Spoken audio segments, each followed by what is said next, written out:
nii ak gars yi ni ñu arrêté saison bi je ne pense pas benn club fay ni joueur parce que comme tey jii nii sama cas ñoo xamante ni benn saison la ñu signé woon ci ak club kon tey jii nii yaakaaruma ba xam club bi dina fayaat ou pas. Difficile de dire ce qu'on retiendra de ces 11 années de professionnalisme du championnat sénégalais de football. La précarité des joueurs, les stades éternellement vides, l'écart entre la gestion des sélections nationales et l'état du football local, les retards dans le démarrage de saison ou encore cette année 2020 marquée par le coronavirus.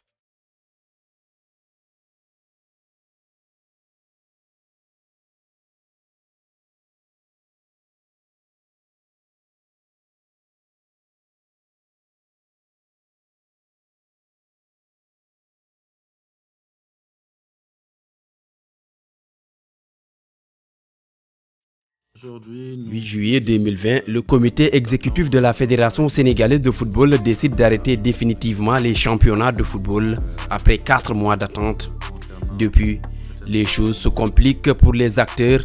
La majorité d'entre eux ne perçoivent plus leur salaire. Chez les footballeurs et techniciens, le désespoir est total. Je souffre. waaw maa ngi daj lu métti te yaakaar naa ne du man dong man ak samay morom joueur parce que voilà doon entraîner di football doon yaakaar ci salaire aussi pour mën a survivre nga xëy jotoo ko mënoo def say activités loolu xam ngeen Sénégal mu demee ak salaire yi ak football bi donc les joueurs respect mi ñu leen war a jox dafa des lu bëree bëri. waaw loolu moom affaire yi compliqué na trop wax dëgg yàlla parce que déjà nii rek ñu toog dafa bëri wala bëri bu ñu ci bëgg yokkaatee leneen moom day gën a métti quoi sincèrement parler mais nag li may faral di wax rek situation kenn mënu ci dara xëy na feebar bu fi ñëw la moo gàllankoor lépp ba affaire yi yàqu looloo tax tamit day ay ndogalu yàlla la daal. financièrement wax dëgg fa yàlla métti na ci joueur ñi yëpp bon du ma wax sax man cas particulier mais ci joueur yëpp laay waxee quoi parce que tamit ñun amuñu beneen métier lu dul football bi ci salaire yooyu la ñu yaakaar et puis tamit suñu waajur yi tey jii nii xam nga ci loolu la ñuy yaakaar suñu salaire yu ndaw yooyu noonu donc le fait que ñu toog nii presque 5 mois ba instant yi ñu ngi jëmee 6 mois duñu fay salaire du dara bon métti na ci ñun vraiment. Le football est aujourd'hui perçu en Afrique comme un moyen rapide d'ascension sociale, ce qui explique la forte ruée des jeunes vers ce sport qui suscite beaucoup de passion. Au Sénégal, jouer dans les plus grands clubs européens constitue plus qu'une motivation, c'est le rêve ultime. Sauf que dans le championnat national, ce football est loin d'être celui qui fait rêver ces jeunes. Des rêves brisés, il y en a beaucoup, causés par la crise sanitaire de coronavirus.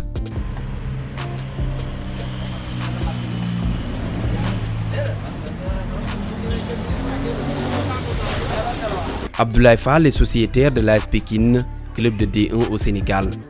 Ce natif de Kaolack était à sa première saison dans l'élite.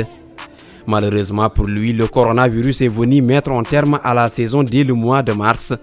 Ce n'est pas tout. Ce soutien de famille est laissé à lui-même depuis l'arrêt définitif du championnat qui durera finalement 10 mois. À l'unité 25 des Parcelles Assainies où il vit avec sa famille, la Neymar, comme l'appellent les intimes, traverse des moments difficiles. Des situations qui poussent parfois l'ancien joueur de l'ASC Handalou de Dakar à vouloir ranger définitivement les godasses pour d'autres activités qui pourraient lui apporter davantage. Moi-même, j'ai pensé faire autre chose que d'arrêter et d'attendre. Xamuñ kañ lay reprendre koo xam ne léppam ci football la ko mise yaakaar lépp ñun la da ngay toog xamoo kañ lay commencé mais évidemment di nga xalaat leneen parce que góor la aussi mënoo toog aussi doo am leneen man pensé naa loolu xool leneen lu ma mën a def waaw mais am na ay conseils ñu ma conseillé ñu bari ne ma t'es encore jeune patientel mais imaginez ñi nga xam ne nii jël am nañ âge boo xam ne mënatuñ toog xaar mais ñooñu dañuy 90% ils vont abandonner. Son nom renvoie à l'AS Pékin. Adama Mbaye a célébré cette année sa 20e saison au sein du club de la banlieue dakaroise. Plus proche de la retraite, la pandémie ne lui facilite pas les choses. Son transfert vers la Guinée équatoriale a été annulé après que l'État du Sénégal a décidé de fermer ses frontières pour barrer la route au coronavirus. Ben dirigeant ci équipe bi moo ko lijjanti dox ko ba affaire yi mat moo war a dem Guinée équatoriale mais liñ naan jàmbeeg pexem buur yàlla ak dogalam après affaire yi ñëw lépp ñu joué fii ñun ak Jàmbaar Mbour après ñu ñëw moo ñu war ci teg maanaam une semaine moo war a dem quoi mais après même pas 2 jours rek ci lañ tëj yoon bi. Quand on a besoin à un moment donné de revendre nos biens pour retomber sur nos pieds ou investir dans un domaine où le retour sur investissement n'est pas garanti, et là, tout s'écroule. La situation des acteurs du football local en cette période pandémique va de mal en pis.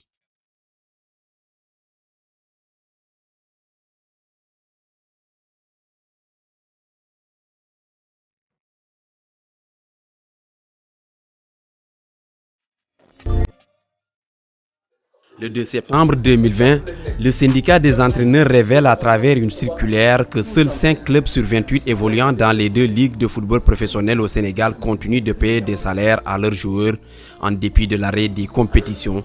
Des révélations qui font froid dans le dos, mais qui, au fond, ne surprennent personne. Qu'on vienne regarder un entraîneur, est-ce qu'il est bon? Des joueurs, est-ce qu'ils sont bons? On ne vient pas regarder un président. Ceci n'est que la partie visible de l'iceberg. Le football local souffre de ces maux depuis belle lurette. Nous, c'est un syndicat qui vient juste de naître. Avant, peut-être tous les entraîneurs allaient individuellement pour essayer de régler les problèmes au niveau, sur le plan contractuel avec les présidents de clubs. Maintenant, avec l'arrivée maintenant de ce syndicat-là, c'est sûr qu'on est là pour s'organiser, pour que peut-être les droits de ces entraîneurs-là ne puissent pas être bafoués. La problématique, vous le savez tous, c'est que les joueurs n'informent pas au moment d'aller signer leur contrat. Aujourd'hui, on a vu le cas Assane Diaté, mais il y a pire. Parfois, on voit un joueur qui signe 1 an de contrat. Maintenant, il n'a même pas l'exemplaire de son contrat. Et au moment de voyager, le club lui dit « Tu avais signé 4 ans ».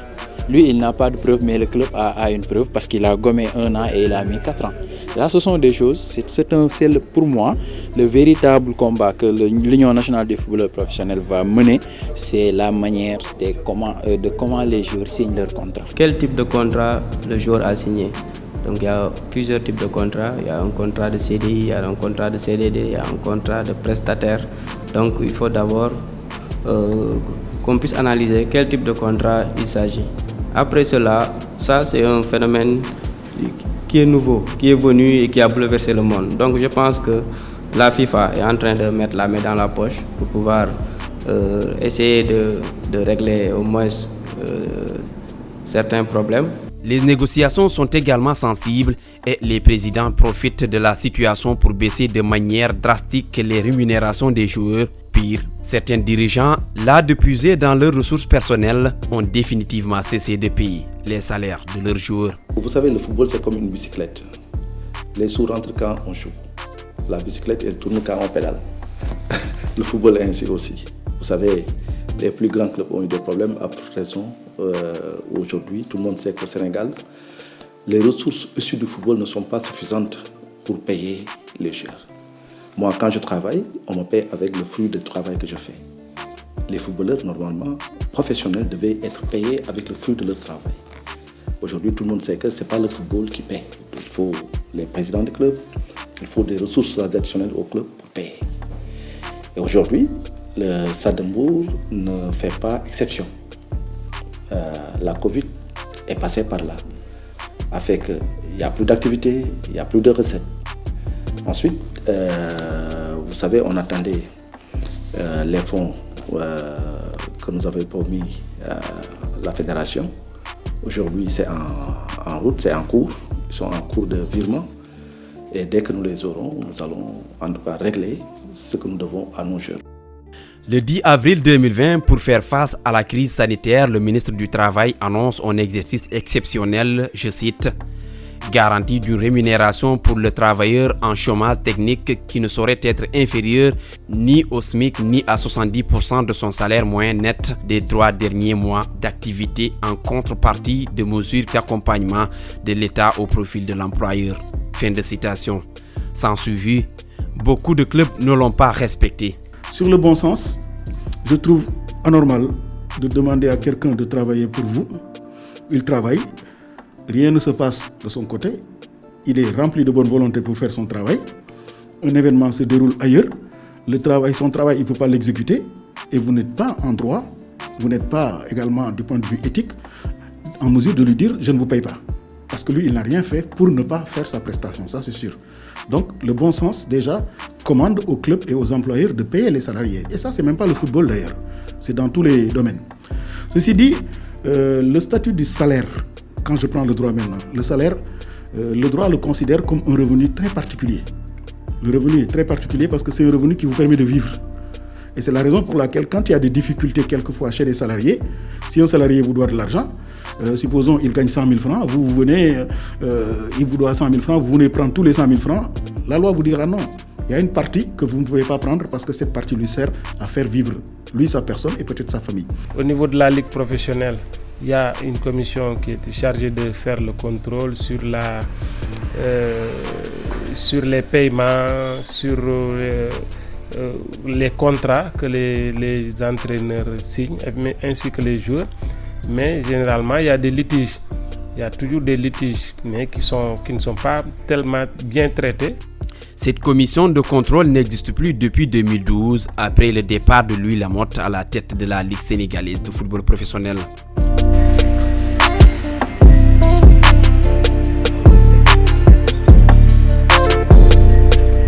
Aux soldats aguerris, la patrie n'est pas toujours reconnaissante.